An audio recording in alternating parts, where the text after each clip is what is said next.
जीवन में कई बार ऐसे पल आते हैं ना, जब डर और चिंता हमें घेर लेते हैं, समझ नहीं आता कि क्या करें। तो आज हम श्री हित प्रेमानंद जी महाराज के कुछ अद्भुत वचनों को समझने की कोशिश करेंगे।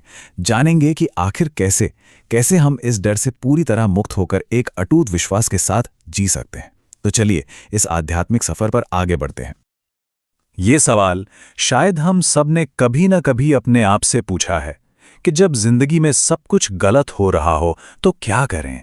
जब लगे कि हालात काबू से बाहर हैं, हर तरफ से बस निराशा ही मिल रही है, तब इंसान कहाँ जाए, क्या करे। बस यही सवाल, यही दुविधा आज की हमारी चर्चा का कह सकते हैं केंद्र बिंदु है। तो देखिए, सबसे पहले तो उस चीज को समझना पड़ेगा जो हमें अंदर से खा जाती है, और वो है डर यानी भय। आध्यात्मिक रास्ते पर यह एक बहुत बड़ी रुकावट है, एक चट्टान की तरह। महाराज जी समझाते हैं कि ये जो डर है ना, ये और कुछ नहीं बल्कि हमारे विश्वास की कमी का ही एक आईना है।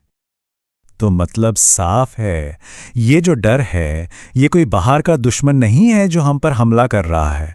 नहीं, ये तो हमारे अंदर ही हमारे विश्वास की कमी को दिखाता है।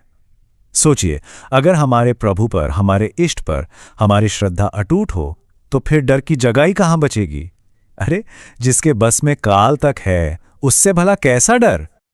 तो सवाल उठता है कि ये डर ये आता कहाँ से है। महाराज जी बताते हैं कि ये एक ऐसी शक्ति से पैदा होता है जिसका काम ही हमें हमारे प्रभु से, हमारे असली स्वरूप से दूर खींचना है।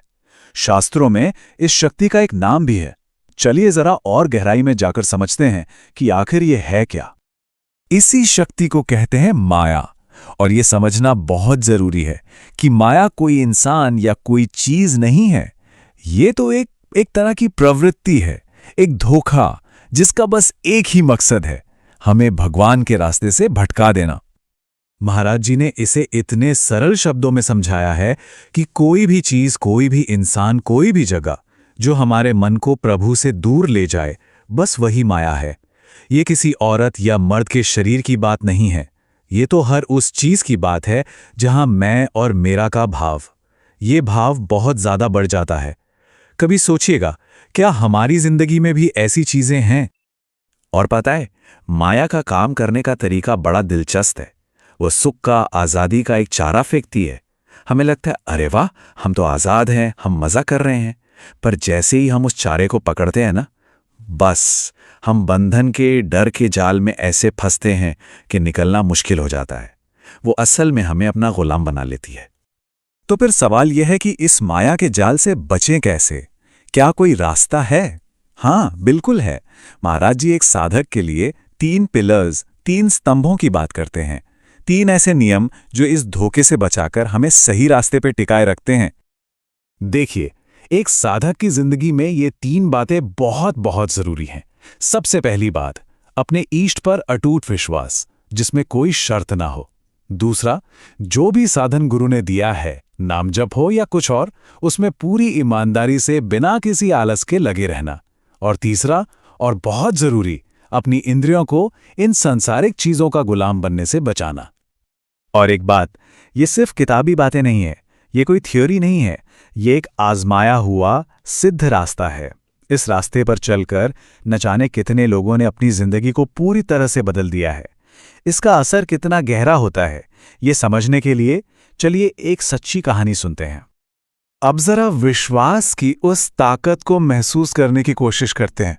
एक ऐसी ताकत जिसने एक पूरी तरह टूटे हुए, बिखरे हुए इंसान की जिंदगी को भी सम्मान और शांति से भर दिया। ये कहानी हमें सिखाती है कि जब लगता है ना कि बस अब सब खत्म, तब भी भगवान पर भरोसा कैसे एक नया रास्ता खोल देता है। महाराज जी एक भक्त का जिक्र करते हैं। नाम था उनका प्रेम जी। वो बहुत नाम जपते थे, लेकिन उनकी ये निष्ठा एक बहुत बड़ी गलती के बाद जागी। हुआ यूं कि वो एक बड़े ऑफिसर थे और किसी साजिश का शिकार हो गए। उनसे एक ऐसी गलती करवा दी गई कि समाज में कहीं मुंह दिखाने लायक नहीं रहे। हालात इतने खराब हो गए कि उनके अपने घरवालों ने भी उनका साथ छोड़ दिया। सोचिए, जब हर दरवाजा बंद हो जाए तो इंसान क्या करे? उन्होंने एक बहुत भयानक फैसला ले लिया कि रात को अपनी जिंदगी खत्म कर लेंगे। लेकिन प्रभु की लीला कुछ और ही थी।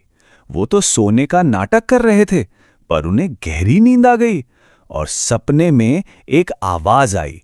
एक दिव्य आवाज ने कहा, देखो, तुम्हारे सिरहाने सेवक वाणी रखी है, उसे उठाओ।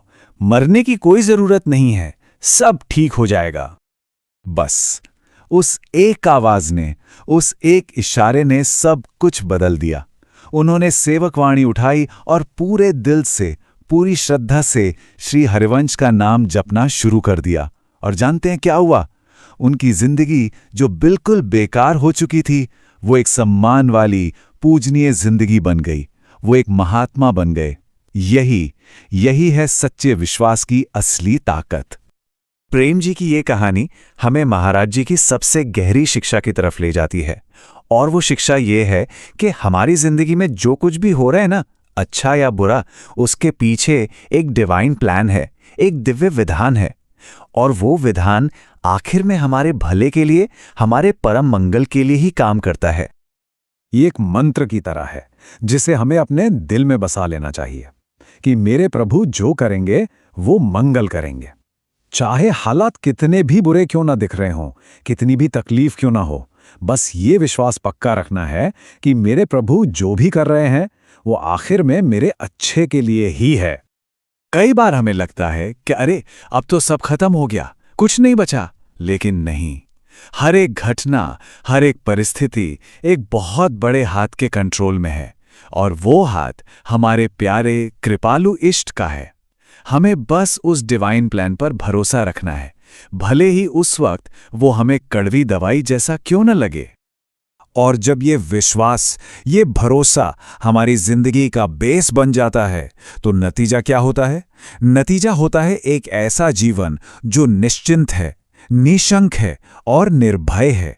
मतलब एक ऐसी जिंदगी जहां ना भविष्य की कोई चिंता है, ना किसी बात पर शक है, और ना ही किसी चीज का डर। तो फिर क्या इसका मतलब ये समझें कि हम अपने बारे में सोचना ही छोड़ दें, कोशिश करना ही छोड़ दें? ये सवाल बहुत जरूरी है, और यही हमें आज की चर्चा के सबसे अहम मोड़ पर ले आता है। और जवाब है हां, बिल्कुल। महाराज जी कहते हैं, तुम्हें अब अपनी चिंता करने की जरूरत नहीं है। मतलब हमें अपनी चिंता का बोझ, अपने मैं का अहंकार, सब कुछ छोड़कर बस प्रभु के उस मंगल विधान पर भरोसा करना है। जिस पल हम अपनी जिम्मेदारी उन्हें सौंप देते हैं ना, उसी पल वो खुद हमारा हाथ थाम लेते हैं। और आखिर में ये सवाल सिर्फ मेरे या आपके लिए नहीं है, हम सब के लिए है। क्या हम सच में अपने डर, अपनी चिंताएं, अपना ये जो मैं है, इस सब को छोड़कर उस परम मंगल विधान पर पूरी तरह से भरोसा करने को तैयार हैं? इस सवाल का जवाब हम सबको अपने अंदर ही खोजना होगा।